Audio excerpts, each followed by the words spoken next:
just like that, it's time for our weekly roundup of all the things Lady just ain't gonna do this week. Number 1, government in Afghanistan collapses.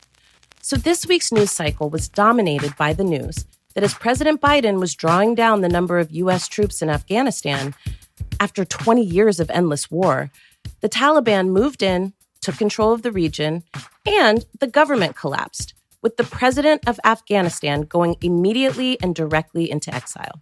The background that you need to know to best understand all this, well, basically, this is what happens with U.S. foreign policy.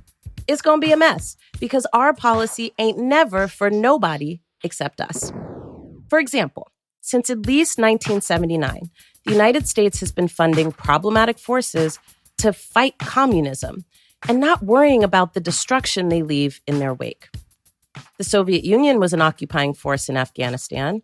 The United States was terrified about the spread of communism and thus was funding rebel forces to defeat it, putting money and guns into the hands of people who were ready to rumble and not really giving a fuck about what they were ready to rumble about.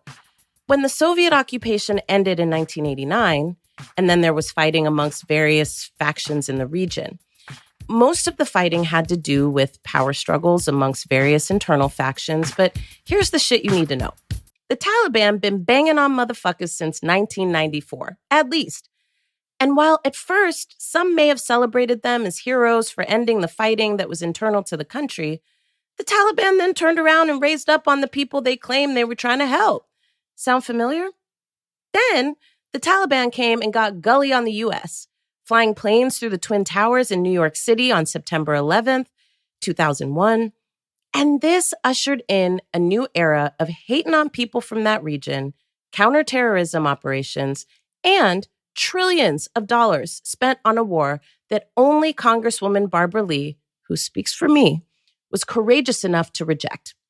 So, this is a short and pithy history that actually has much more details and much more nuance, but suffice it to say, it's more complicated than the Afghani president abandoning his post.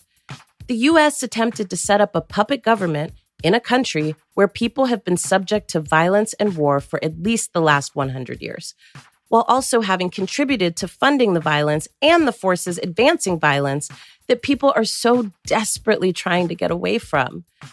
Basically, it's playing all sides of the chessboard, and that is almost certain to stir up some shit and create a complete mess. Now, over the next few weeks and even months, you're going to hear a lot that amounts to a bunch of propaganda about what our country is actually doing in Afghanistan. But it's important to remember that the role of the United States is always more complicated than we claim. There's no such thing as good guys and bad guys here. In essence, the last 100 years of this country has been characterized by power grabs and factionalism. And the people caught in the middle are the people who merely want to live their lives without war and without the United States. So don't think for 1 second that the question here is whether or not you support the Taliban.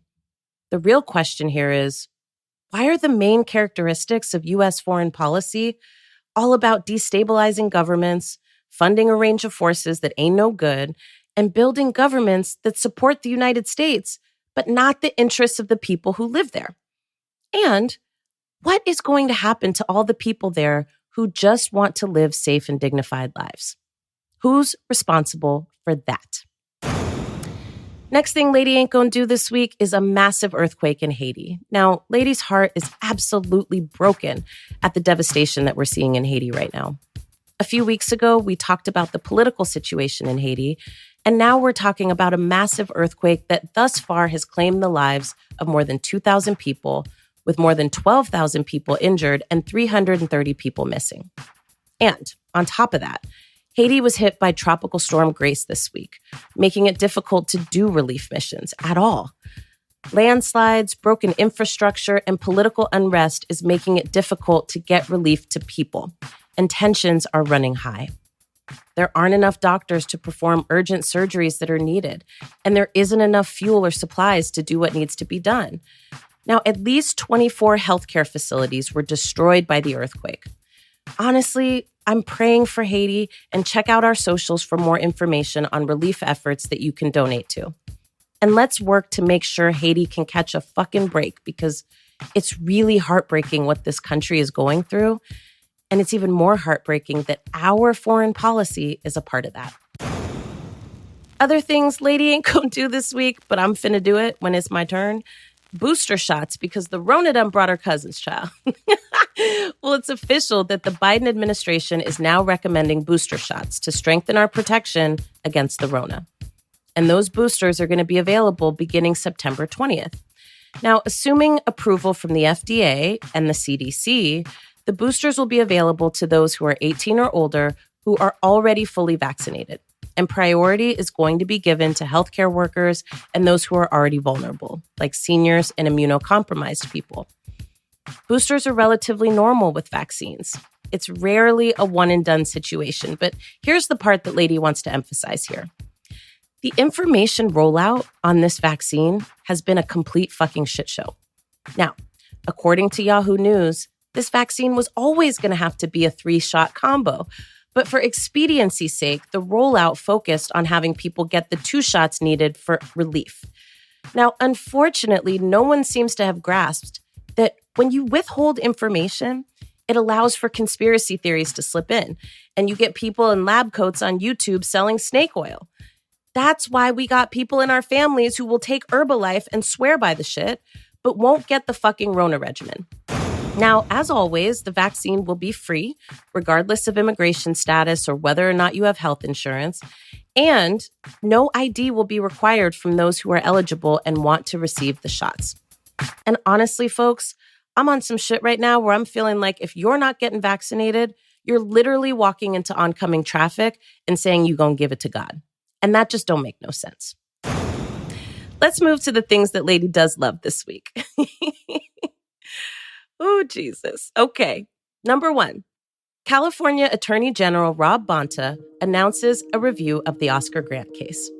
Now, this week, California Attorney General Rob Bonta announced that his office will perform an independent review of the Oscar Grant case. You will remember that Oscar Grant was murdered in the early morning hours of New Year's Day in 2009 by BART police officers.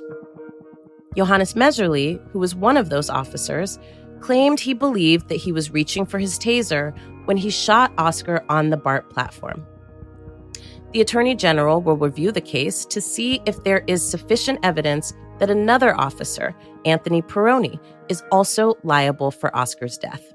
Now, Lady thinks this is a really important step. District Attorney Nancy O'Malley refused to reopen the case, but that was not surprising given she's not exactly what you call rigorous about holding police accountable. Even in a jurisdiction that pays out more money to families in civil lawsuits involving police conduct than almost any other major U.S. city. I think this was a bold move by the Attorney General, and we love to see it. It's not the only step, but it's an important one, and it matters that this gets the review it deserves. Now, I'm sure the Attorney General is getting all kinds of hate messages from the police associations. So, if you get a minute, call the AG's office and thank them for their courage, and tell them to keep putting one foot in front of the other so that Oscar's family can finally get some resolution. You can give them a call at 415-703-5500. Again, 415-703-5500. Other things Lady loves this week: Real Housewives of Salt Lake City is back September 12th. Now, honey, when I tell you I am all the way here for the upcoming season of Real Housewives of Salt Lake City, I know. It was getting a little stale there at the end, but just because, to be honest, they're giving me a lot of white ladies who are just discovering, but also not really caring about the fact that they're white. But the loveliness of the drama in this franchise is that you get to see the awakening and the aftermath without having to be a recipient of it. Yes, indeed, it is much more palatable when somebody else is dealing with it, and it ain't me watching Karen with a blank stare as she discovers racism. Now, here's to hoping they can do a little more character development on this season and a little less of Meredith's son, who gives me all the mean girl vibes that we should really just say goodbye to.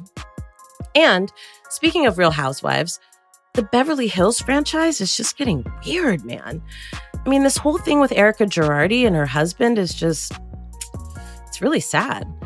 And now apparently he's been diagnosed with some neurological disorder and early Alzheimer's. I mean, I can't tell from watching it if she was in on the shit or not, but my sense is that she wasn't in on it. She was just spending his money and living in a loveless marriage because she wanted that lifestyle. Anyhow, this just goes to show you. You think someone is living the glamorous life, and really, you're judging them by what they put on the gram. Never forget that the gram is not real life. It's curated, child. I curate my own Instagram. You think I'm throwing stuff on there that doesn't look amazing? I mean, you think I would put a picture up of that time I had an allergic reaction to some shit and my face swelled up so bad that I looked like I'd been punched 17 times, only without any bruises? I mean, come on, man, hell nah. And the thing about celebrity culture is just that. People are paid to make you want their life. But 90% of the time, you really don't want that shit. You just don't know it. Moving on, other things Lady loves this week is McDonald's French fries. Now, look, I hate to promote fast food of any type, so please don't take this as a paid ad, because it's not, honey. I do have to say, though, there really is nothing better than McDonald's French fries. They're literally my comfort food, my muse, my late night absorb this alcohol please and thank you snack. Always coming through in the clutch. And yes, only McDonald's fries.